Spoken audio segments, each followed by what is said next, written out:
পুলিশকে চ্যালেঞ্জও ছুড়ে দিয়ে চোরের দল বাড়িঘর, ব্যবসা প্রতিষ্ঠান থেকে শুরু করে দেবালয়ে হানা দিয়ে হাতিয়ে নিচ্ছে নগদ অর্থ, স্বর্ণালংকার সহ সমগ্র মূল্যবান সামগ্রী।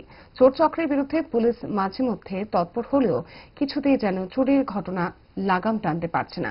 এতে করে পুলিশের ভূমিকা নিয়ে উঠছে প্রশ্ন।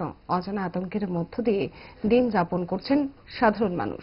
এই পরিস্থিতির মধ্যেই ফের রবিবার রাতে ভগবাননগরস্থিত বেসরকারি হাসপাতালের সন্নিকটে এক বাড়িতে দুঃসাহসিক চুরিকাণ্ড সংঘটিত করে চোরের দল।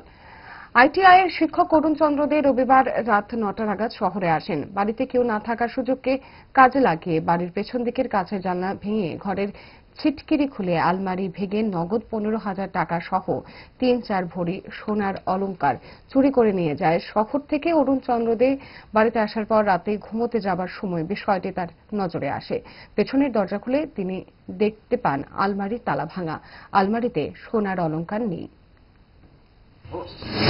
আমি ঘুমাইবার সময় আমি সুগারের ট্যাবলেট খাই, তো আমার ডাইনিং টেবিল থেকে গেছি বলে দরজা করতে, তখন দেখি পিছনের দরজাটা ভাঙা, খোলা।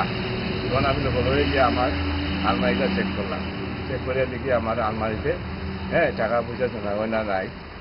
পরে যাইয়া দেখি না, এদিকে আমি দরজার লোকে যে ইয়েটা আসলো, আমার একটা 30টা জানলা আসলো, গ্লাসটা ভাঙিয়া হাত ঢুকাইয়া সিসাইটা খুলিয়া তারপরে তারা ঢুকছে। ঢুকে অন্য কিছু ধরছে না, শুধু যেখানে টাকা পয়সা আছে এখানে ধরছে। এবং আমার কিছু বাংতি টাকা পয়সা আসলো আমার বিছনার তুষকের নিচে, ওগুলোও তারা নিছে। সোনা টাকা পয়সা মিলে কত টাকা জিনিস নিছে আপনার অনুমান? এমনি তো টাকা 15,000 টাকার মতো, সোনা তো প্রায় 3-4 ভরির মতো। আপনি কি করেন?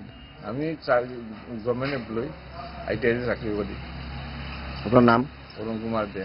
দোষ আপনার ফুড হ্যাবিটে নয়, ভেজালে।